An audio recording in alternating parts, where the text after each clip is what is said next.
عشان حتى لو اتكعبلتي في الطريق تلاقي حاجة كده تنور في دماغك، تنبهك انت فين والمفروض تعملي ايه، وتساعدك انك تخرجي من الموضوع بأقل خسائر.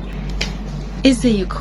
الفيديو اللي فات كنا اتكلمنا عن دروس او نصايح او حاجات وافكار كان نفسي قوي حد يقولها لي في سن اصغر شويه، مش عشان انا مؤمنه ان النصايح هي اهم حاجه في كل حاجه، بس عشان ساعات كده في كلمه تنبهك، تخليكي تشوفي حاجه، تخليكي فاهمه انت داخله على ايه، فبتسعفك في التجربه. اكيد بتسعفك، لكن ده ما يمنعش ان احنا محتاجين نجرب.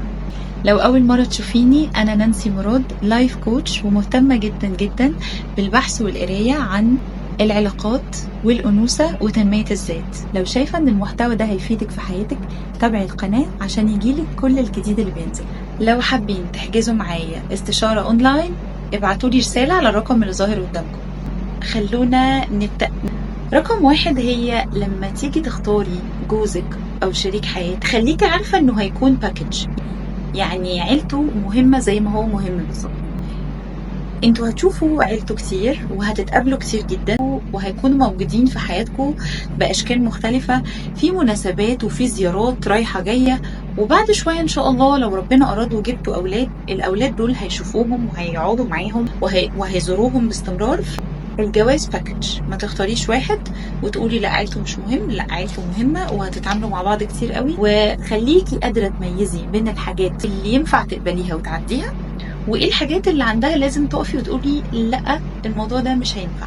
رقم 2، من الحاجات اللي بتعطل جدا في الحياة وبتأخر عملية التعافي والهيلينج من اي مشاكل احنا مرينا بيها، هو ان انا استنى الشخص اللي اذاني واللي سبب لي المشكلة والكلكعة اللي فيا دلوقتي انه يجي يعتذر ويقول لي انا غلطان. الحاجة دي بره ايدينا. وتاني حاجة، انه ما تتوقعش من اللي اذاك انه يجي يساعدك انك تخف. مسؤولية انك تخفي دي مسؤوليتك تماما، ورحلتك ومعركتك تماما. مش المفروض حد يجي يعمل ده بدل عنك، انتي المسؤولة عن تعافيك. حتى لو ما كنتيش انتي السبب، فمسؤولية تعافيكي هي مسؤوليتك انتي تماما. رقم 3، هو اني بطلب منك تقري وتسمعي عن المايندفولنس. موضوع لطيف جدا، بس باختصار هو انك تركزي على اللحظة اللي انت فيها دلوقتي. تفكيرك ببساطة عن اللي فات هيخليكي تخافي من اللي جاي، وتفكيرك في اللي فات انت محتاجة منه شوية دروس وشوية خبرات تستخدميها دلوقتي. وتفكيرك في اللي جاي ده في المستقبل، احنا مش عارفين هيكون شكله عامل ازاي، واصلا هنكون عايشين فيه ولا لا. فخليكي مركزة في دلوقتي.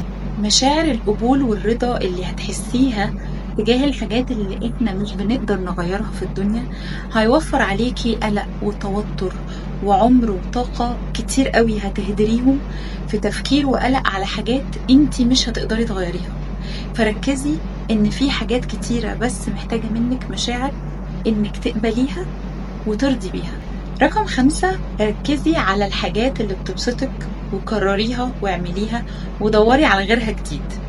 زي ما انتي بتركزي على الدراسة والشغل والمسؤوليات، اعمل اللي ورايا ازاي وانجز كذا ازاي، انتي محتاجة برضو تركزي انك ما تنسيش تعيشي وتتبسطي.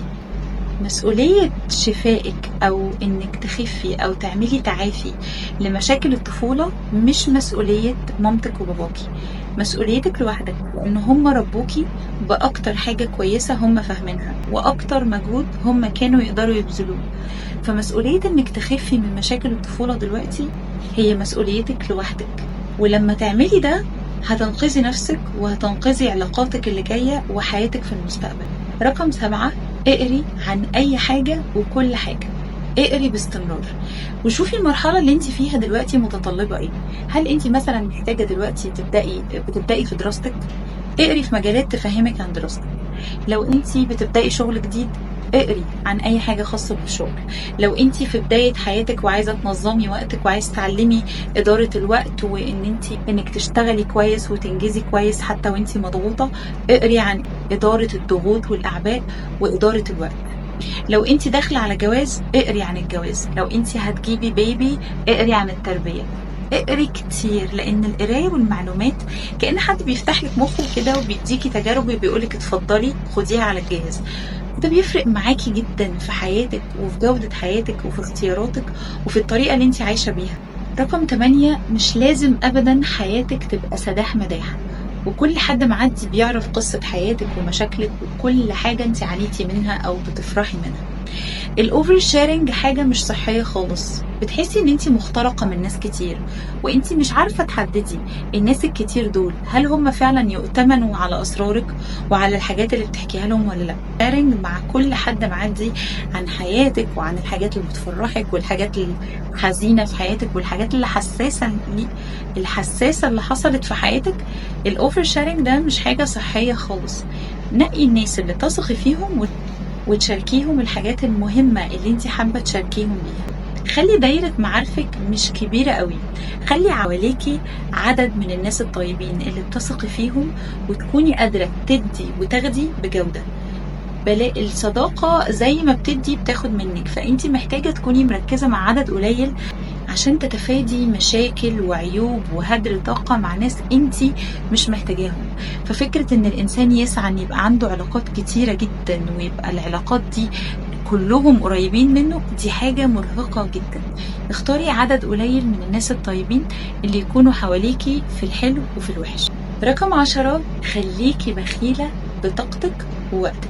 طاقتك ووقتك مش لكل الناس، في ناس بتسحب طاقتك، في ناس مؤذية، في ناس سلبية، في ناس قعدتك معاهم بتخليكي تحسي بعدها ان انتي تقيلة ومهمومة وحاسة ان انتي في على قلبك هم ومش مبسوطة زي ما كنتي قبل ما تبدأي القعدة. فخليكي جدا بخيلة بوقتك وطاقتك وخليكي عارفة انهم مش لكل الناس. رقم 11، اتعلمي عن الثقة بالنفس. ثقتك بنفسك مش بالمعنى السطحي اللي ممكن نشوفه ان انا امشي بطريقة معينة او اتكلم بطريقة معينة. الثقة بالنفس وحبك لنفسك معناه اعمق من كده بكتير. طب تتعلمي منين؟ تتعلمي من اشكال كتير، تسمعي فيديوز، تقري كتاب بيتكلم عن الثقة بالنفس وحب الذات وانك تفهمي نفسك وتتقبلي عيوبك ومميزاتك وتشتغلي على عيوبك وتشتغلي على نفسك انها تكون احسن من غير ما تجلدي ذاتك ولا انك تاخدي الجانب السيء من الثقة بالنفس اللي هو انا وحشة وانا كده واللي عجبكم اعملوه.